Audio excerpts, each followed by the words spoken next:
Hello and welcome friends to my channel learn to succeed. आज हम सीखने वाले हैं numerical of impact of jet. इससे पहले वीडियो में हमने सीखा था कि इसका डेरिवेशन कैसे करते हैं। हमने वेलोसिटी ट्रायंगल सीखे और उसका फिर फॉर्मूला डिराइव कैसे करते हैं वो भी सीखा। अब इस वीडियो में हम देखेंगे कि हम ये न्यूमेरिकल सॉल्व कैसे करते हैं, कैसे हमारा अप्रोच होगा इसके सॉल्विंग के लिए। तो यहाँ पर हमने एक क्वेश्चन दिया है, मैं पहले क्वेश्चन रीड आउट करता हूँ। क्वेश्चन है, a jet of water having velocity of 20 metre per second strikes a curve blade which is moving with a velocity of 10 metre per second. तो stop, the jet makes an angle of 20 degrees with the direction of motion of blade at inlet and leaves at the angle of 130 degree with the direction of motion of blade at outlet. Then calculate blade angles so that water enter and leave without shock. And second पूछा है work done. सबसे पहले आपको ये पढ़ने का कुछ नहीं समझा, आपको कब समझेगा जब आप इसका वेलोसिटी ट्रायंगल बनाओगे। तो सबसे पहले आपको इसका वेलोसिटी ट्रायंगल ड्रॉ करना पड़ेगा। हमने वो सीखा है, उसका लिंक आपको डिस्क्रिप्शन बॉक्स में मिल जाएगा प्रीवियस वीडियो का। तो यहाँ पर हम वेलोसिटी ट्रायंगल बनाएंगे। तो वो ट्रायंगल कैसा होगा, पहले कर्व ब्लेड आएगा, इस कर्व ब्लेड पे ये इनलेट ट्रायंगल होगा। इनलेट ट्रायंगल पे आपका ये जो फोर्स होता है ये होता है v1 वेलोसिटी। ये है वेलोसिटी ऑफ वाटर जेट जो कि आपके नोजल से निकलता है। बट ये ब्लेड का मोशन होता है कुछ तो, जो कि ये u से हम डिनोट कर रहे हैं। ये ब्लेड ऑलरेडी मोशन में है और ये अल्फा एंगल से एक इंक्लाइन पर आपका नोजल है, उससे वेलोसिटी निकली है आपकी वाटर जेट की, वो है v1। बट ये क्योंकि आपका ब्लेड मूव कर रहा है तो यहां पर जब ये स्ट्राइक करेगा तो स्ट्राइक करेगा विथ रिलेटिव वेलोसिटी, और वो रिलेटिव वेलोसिटी को हम डिनोट करते हैं VR1 से। तो वो है VR1 और उसका एंगल होता है थीटा। यहां पर ये जो x कंपोनेंट है V1 का, ये पूरा डिस्टेंस x डिस्टेंस, ये होता है VW1, इसे बोलते हैं वर्ल्ड वेलोसिटी। और ये y कंपोनेंट होता है VF1, इसे बोलते हैं फ्लो वेलोसिटी। अब यहां पर A, B, C and D, A to C तक का डिस्टेंस ये होता है आपका U1, ये होती है ब्लेड वेलोसिटी, एंड ये रिमेनिंग आपका इसमें से हम निकाल सकते हैं। फिर यहां पर वेलोसिटी अंदर गई है VR1 इस ब्लेड से, फिर बाहर निकलेगी और बन जाएगी VR2 आउटलेट ट्रायंगल के लिए। तो आउटलेट ट्रायंगल के लिए यहां पर ये होगा आपका VR2। अंदर VR1 गई है तो बाहर निकला VR2। VR1 का एंगल थीटा है तो VR2 का एंगल होगा फाई। यहां पर V1 वेलोसिटी भी है जो उसके एक्चुअल वेलोसिटी है, तो बाहर हमें आउटलेट ट्रायंगल पर भी वो शो करनी पड़ेगी और वो होगी V2। V1 अल्फा एंगल पर है, V2 हो जाएगा बीटा एंगल पर। D तक हुआ है यहां पर E, F, G and H। Okay, तो यहां पर अल्फा के टिप से थीटा के टिप तक का डिस्टेंस होता है आपका U1। तो फाई के टिप से बीटा तक के डिस्टेंस, बीटा के टिप तक का distance will be your U2। Then आपका अल्फा के टिप से 90 डिग्रीज तक का डिस्टेंस इज योर VW1। तो बीटा के टिप से 90 डिग्रीज तक का distance will be your VW2। And ये इसका y कंपोनेंट जो है ये है आपका VF2, flow velocity at outlet. ये हमारा वेलोसिटी ट्रायंगल हुआ। अब हम पढ़ते हैं क्वेश्चन और देखते हैं कि हमें क्या क्या गिवन है। तो यहां पर हम वापस पढ़ेंगे तो क्या है, a jet of water having a velocity of 20 metre per second. Water jet है, उसकी वेलोसिटी कितनी है 20 मीटर पर सेकेंड, और वाटर जेट कौन सा है ये है। तो हमें क्या दिया है, V1 का वैल्यू दिया है 20 metre per second. Then strikes a curve blade, strike कर रही है कर्व ब्लेड पे which is moving with a velocity of 10 metre per second. Curve blade पे स्ट्राइक कर रहा है जो मूव कर रही है 10 मीटर पर सेकेंड के वेलोसिटी से, यानी कि इस ब्लेड की वेलोसिटी हमें दी है 10 मीटर पर सेकेंड, जो कि हो गया u। देन उसके बाद the jet makes an angle of 20 degrees with the direction of motion of blade at inlet. ये वाटर जेट बना रहा है 20 डिग्रीज का angle with the direction of motion of blade. Water jet बना रहा है मतलब उसका एंगल क्या है अल्फा, तो हमें यहां पर अल्फा दिया है 20 degrees. Then and leaves at angle of 130 degree with the direction of motion of blade। और यही यहां पर लीव कर रहा है, छोड़ रहा है, इस ब्लेड से बाहर निकल रहा है एट कितना 130 degrees with the direction of motion of blade. अब इस ब्लेड का डायरेक्शन किस साइड है, इस साइड है। तो यहां पर आपको ध्यान रखना है, अगर क्वेश्चन में आपको आउटलेट के टाइम पर यहां पर दिया है कि with the direction of motion of blade, तो उस टाइम ध्यान रखना है कि वो एंगल डायरेक्टली आपको बीटा नहीं दिया है, वो उसने दिया है इस ब्लेड के डायरेक्शन के रिस्पेक्ट में, तो ये एंगल उसने दिया है 130 डिग्रीज, तो आपको ये 130 दिया है और मैं यहां पे लाइन एक्सटेंड करूं तो ये टोटल होता है 180। तो ये रिमेनिंग डिस्टेंस, सॉरी ये remaining angle will be your beta. तो यहां से आपको मिलता है कि बीटा इक्वल टू कितना है 180 माइनस 130, जो कि आता है 50 डिग्रीज। तो ध्यान में क्या रखना है कि अगर आपको आउटलेट के केस पे दिया है कि वो एंगल बना रहा है with the direction of motion of blade, तो मतलब उसने डायरेक्टली बीटा नहीं दिया है। अगर ये सेंटेंस यहां पे नहीं लिखा होता तो हम बीटा डायरेक्टली 130 लेते, बट क्योंकि वो उसने लिखा है तो बता रहा है कि ये 130 बना रहा है मोशन ऑफ इस ब्लेड के डायरेक्शन में, तो हमने इस 180 में से ये 130 माइनस किया, तो ये एंगल हमें मिला जो कि था बीटा। अब हमें यहां पर बीटा गिवन है 50। अब हमें क्या पूछा है, हमें पूछा है calculate blade angles so that water enters and leaves without shock. यहां पर हमें ब्लेड एंगल्स पूछा है। अब ब्लेड एंगल्स क्या क्या होता है, वो होते हैं alpha, beta, phi and theta. तो यहां पर हमारे पास अल्फा एंड बीटा है, हमें निकालना टीटा एंड फाई, तो वो हम निकाल लेंगे। बट यहां पर ये क्या दिया है, that so that water enters and leaves without shock. इसका मीनिंग ये है कि जब पानी आपका यहां पर अंदर एंटर कर रहा है तो VR1 वेलोसिटी से जा रहा है और बाहर निकल रहा है VR2, और उसने क्या बोला है कि ये विदाउट शॉक जा रहा है, मतलब आपका ये जो ब्लेड का सरफेस है, कर्व सरफेस, वो स्मूथ है, तो वहां पर कुछ भी लॉसेस नहीं हो रहे। तो जो वेलोसिटी VR1 होगी वही बाहर निकाल के VR2 भी होगी। मतलब इसका मीनिंग क्या है कि यहां पर आपको दिया है condition VR1 equals to VR2। तो जब भी कभी आपका बोलता है कि water is entering and living without shock, तो समझ जाना है कि वो उसने ये कंडीशन दिया है हमें।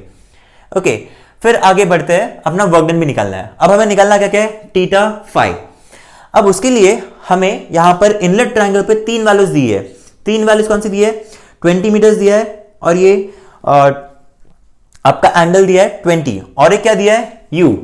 यहां पर एज्यूम करते हैं हम कंडीशन कि यहां पर u1 equals to u2 equals to u होता है, और जो कि है 10 मीटर पर सेकेंड। तो आपको u1 भी मिला है कितना, 10।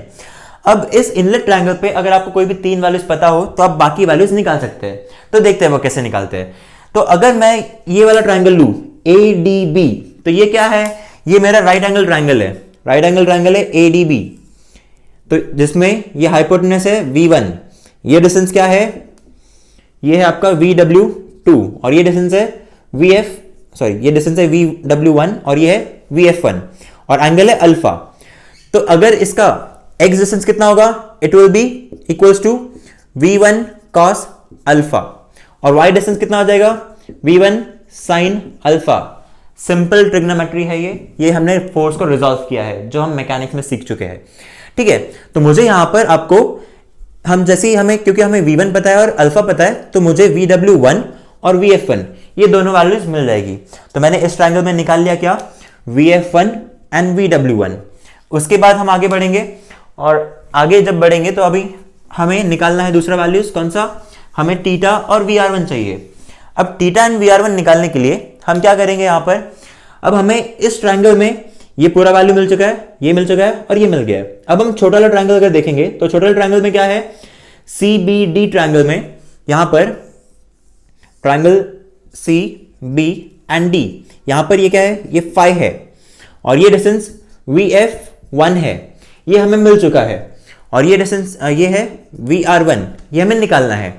और ये डिस्टेंस भी हमें पता है, कैसे पता है, क्योंकि A से B तक का पूरा डिस्टेंस VW1 है, A से C तक का पूरा डिस्टेंस U1 है, VW1 हमने निकाल लिया है। अब VW1 में से U1 माइनस करोगे तो आपको ये डिस्टेंस CB मिल जाएगा। तो ये क्या है, VW1 माइनस U1, तो आपको ये मिल गया, ये मिल गया। अब ये राइट एंगल ट्रायंगल है, तो आपको ये मिल जाएगा बाय पाइथागोरस थ्योरम। तो VR1 का square will be equals to कितना, ये डिस्टेंस CB का स्क्वायर प्लस VF1 का स्क्वायर। तो ये VR1 will be equal to under the root CB का स्क्वायर प्लस VF1 का स्क्वायर। तो यहां से आपको क्या मिल जाएगा, VR1 भी मिल जाएगा। तो हमें मिल गई VR1 की वैल्यू। VR1 के बाद अब हमें बचता है टीटा, यहां पे गलत हुआ है, ये आपका टीटा है, ये टीटा। तो अब हमें निकालना टीटा। तो टीटा क्या होगा, theta can be theta equals to tan inverse of y by x। y क्या है, VF1 है, x क्या है, VW1 माइनस U1, तो यहां पर आपका theta will be equal to tan inverse of VF1 upon VW1 minus U1। तो यहां से हमें थीटा भी मिल गया है। मैं जो जो वैल्यूज मिल रही है उसे मैं टिक मार्क करते जा रहा हूं, तो मुझे ये वैल्यू मिल गई। अब हम आगे बढ़ेंगे अपने आउटलेट ट्रायंगल पे। अब आउटलेट ट्रायंगल पे हमें क्या क्या निकालना है? आउटलेट ट्रायंगल पे अगला, अब यहां पर हम पहले क्या निकाल रहे थे? ब्लेड एंगल्स, तो हमें थीटा मिल गया। अब हम जा रहे हैं बीटा के लिए। अब आउटलेट पे हमें क्या क्या वैल्यूज पता है? आउटलेट पे हमें पता क्या क्या है? हमें पता है U2 कितना है? 10 मीटर पर सेकेंड।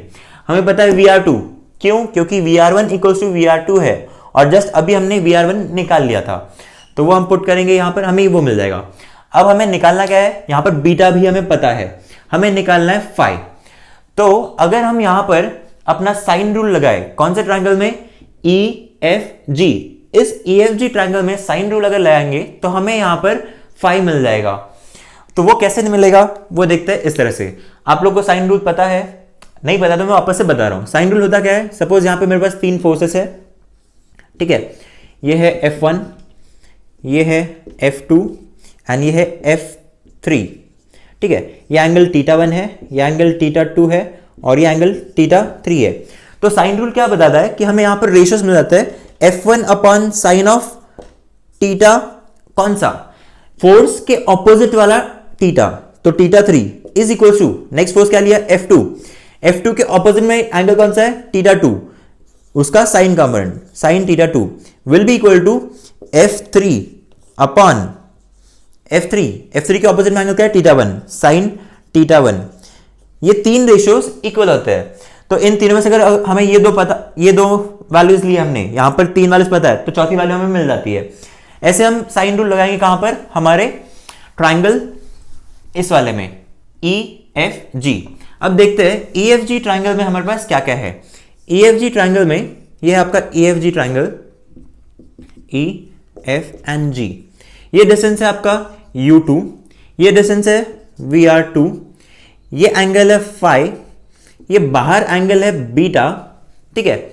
और यहां पर आपका ये है V2। अब साइन रूल के अकॉर्डिंग हमें क्या चाहिए? अगर मैं, हाँ, ये एंगल कितना हो जाएगा? अगर ये आपका बीटा है तो ये कितना हो जाएगा? 180 माइनस बीटा, तो 180 माइनस बीटा हमें कितना है? 50 था, तो ये एंगल कितना आ जाएगा? ये एंगल आ जाएगा 130। हमें मिल गया ये एंगल भी। अब हमें बचता है ये वाला एंगल। अब ये दो पैरेलल लाइन के बीच में ये आपका कंपोनेंट है, ये दो पैरेलल लाइन के बीच में अगर ये फोर्स है तो ये डिस्टेंस, सॉरी, ये एंगल भी हो जाएगा बीटा। तो बीटा में से हमें सिर्फ ये वाला एंगल चाहिए हमारे ट्राइंगल के लिए, तो ये एंगल कितना होगा? ये एंगल होगा बीटा माइनस ये वाला फाई, बीटा माइनस फाई। और बीटा कितना है? बीटा है 50। मैं इसे यहां पे लिखता हूं, तो ये आ जाएगा 50 माइनस 5। अब हम इसका साइन रूल के अकॉर्डिंग हमें क्या मिलेगा? मैं ले रहा हूं फोर्स VR2 अपॉन ऑपोजिट में एंगल कौन सा है? 130, उसका साइन में sine 130 degrees equals to, next force ले रहा हूं मैं U2 के ऑपोजिट में एंगल ये वाला है, और ये कितना है? बीटा माइनस 5, तो साइन ऑफ बीटा कितना है? 50 माइनस 5, ठीक है, इक्वल्स टू थर्ड फोर्स क्या था? V2 अपॉन ऑपोजिट में एंगल क्या है? इस फोर्स के ऑपोजिट में 5 अपॉन साइन 5। तो अगर आप ये अब इसमें देखिए, हमें VR2 क्या, इनमें हमें क्या क्या वैल्यूज पता है? VR2 पता है, U2 पता है। VR2 कैसे? क्योंकि VR1 निकाल चुके हैं।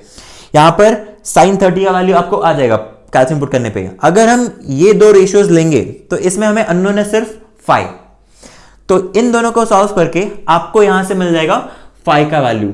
तो अब हमें दोनों वे एंगल्स मिल गए जो कि थीटा एंड फाई। अब हमें बचता क्या है? हमें निकालना है वर्क डन। वर्क डन का फॉर्मूला क्या होता है? वर्क डन होता है work done is equals to force into velocity u, ये हमें निकालना है। और फोर्स का फॉर्मूला क्या होता है? Force is equals to rho a VR1 in the bracket VW1 plus और माइनस VW2। एक्चुअली इस क्वेश्चन में आपको वर्क डन पर यूनिट वेट ऑफ ऑर्डर था, तो उस केस में मैंने यहां पर चेंज किया, सिर्फ वर्क डन लिखा है। तो यहां पर हमारे पास कुछ वैल्यूज कम है, बट मुझे आपको समझाना था कि फोर्स के लिए हमें क्या चाहिए? VW1 VW2। तो एक वैल्यू यहां बचती है VW2, वो भी हमें निकालनी पड़ेगी। अब वो वैल्यू हम कैसे निकाल सकते हैं? VW2 हम ट्रिग्नोमेट्री से निकाल सकते हैं। कैसे? अगर हमने राइट एंगल ट्रायंगल लिया ये बड़ा वाला EFH, तो इसमें ये पूरा है x कंपोनेंट, किसका? VR2 का x कंपोनेंट। तो आपका ये जो डिस्टेंस है FH, ये कितना हो जाएगा? It will be VR2 cos phi, it will be VR2 cos of phi, and that is equal to कितना? That is equal to U2 plus VW2। तो यहां से आपको VW2 इक्वल टू कितना आता है? VR2 cos phi minus U2। अब आपके पास VR2 हमने निकाल लिया है, cos phi भी हमारे पास था, हमने अभी निकाला है वो। U2 कितना है? 10, तो आपको VW2 भी आ जाएगा। अब VW2 है, VW1 है, ये दोनों वैल्यू यहां पे पुट की, हमें फोर्स के लिए वैल्यूज मिल जाती है, आंसर मिल जाता है। अब इस क्वेश्चन में फोर्स नहीं पूछा था, इसलिए उन्होंने एरिया ऑफ दैट नोजल नहीं दिया था। तो अगर आपको फोर्स पूछता है तो वहां पे ये एरिया दे देगा, या तो एरिया देगा या तो फिर डायमीटर दे देगा। अगर डायमीटर दिया है तो एरिया क्या होगा? π/4d²। वो हम पुट करके हम अपना फाइनल फोर्स निकाल सकते हैं। और वर्क डन क्या होता है? Work done is force into velocity u कौन सी? 10 मीटर पर सेकेंड। तो ये होता है आपका अप्रोच ये क्वेश्चन सॉल्व करने के लिए। इस तरह से हम ये क्वेश्चन पूरा सीख लेते हैं और सॉल्व कर सकते हैं। अब इसमें आपको ध्यान क्या रखना है इन चीजों का, कि ये एंगल डायरेक्टली बीटा दिया है या इसके रिस्पेक्ट में दिया है। सेकेंड चीज कि यहां पर ये शॉकलेस दिया है या नहीं। अगर शॉकलेस दिया है तो ही वो VR1 इक्वल टू VR2 का, अदरवाइज डायरेक्टली हमें दूसरी वैल्यूज दी रहेगी। और उसके बाद आपको यहाँ पे इंपॉर्टेंट होता है कि आप ये ब्लेड एंगल्स करेक्टली यहां पर नोट डाउन करो, क्योंकि जंबलिंग वहीं पे होता है। और अगर आपके ये एंगल्स इंटरचेंज कर दिया आपने तो आपके सारे आंसर्स गलत हो जाएंगे। तो यहां पर जो अल्फा है उसे बोलते हैं जेट एंगल, एंड थीटा को बोलते हैं ब्लेड एंगल। इसे जेट एंगल क्यों बोलते हैं? क्योंकि वो नोजल में से निकल रहा है वाटर जेट, उसका एंगल है। और थीटा को ब्लेड एंगल क्यों बोलते हैं? क्योंकि वो एंगल जा रहा है आपके ब्लेड पे। तो क्वेश्चन में आइदर बोलेगा जेट एंगल या फिर ब्लेड एंगल, उससे आपको समझना है कि वो क्या दिया है। या तो इस क्वेश्चन में कैसे बोलता है कि इसने having 20 metre per second strikes a curve vane moving with a velocity of 10 metre per second, the jet makes an angle, कि ये जेट बना रहा है एंगल, तो कौन सा? अल्फा था। इस तरह से आपको क्वेश्चन पढ़ के कौन सा एंगल दिया वो ध्यान से नोट डाउन करना है। उसके बाद हम सिंपली अपना ट्रिग्नोमेट्री से इसके सारे वैल्यूज निकाल लेते हैं, फिर इसके सारे वैल्यूज निकालते हैं। सबसे पहले आप क्या करोगे? डायग्राम ड्रॉ किया, गिवन डेटा निकाला, क्या पूछा है उसका फॉर्मूला लिख दिया। अगर फोर्स पूछा तो फोर्स का फॉर्मूला लिखा, तो हमें पता चल जाता है कि हमें उसमें निकालना क्या है। VW1 निकालना है, VW2 निकालना है। तो हम यहां से एक एक करके वैल्यूज निकालते हैं एंड हमारे इन फॉर्मूले में पुट करके अपने फाइनल आंसर्स निकाल लेते हैं। तो इस तरह से हम सॉल्व करते हैं हमारे इंपैक्ट ऑफ जेट के क्वेश्चंस। अगले वीडियो में हमारा नेक्स्ट यूनिट का टॉपिक रहेगा जो कि पेल्टन व्हील्स, उसे हम सीखेंगे और उसके बाद उसके क्वेश्चंस भी। तो अगर आपको मेरा पढ़ाया समझ में आया तो प्लीज मेरे चैनल को सब्सक्राइब कीजिए, साथ ही साथ मेरे वीडियोस को अपने दोस्तों के साथ शेयर भी कीजिए, ताकि उनको भी ये सारी चीजें सीखने मिलेगी। तो कनेक्टेड रहिए मुझसे यूट्यूब के थ्रू, और होप सो आपको मेरा पढ़ाई अच्छा लग रहा हो।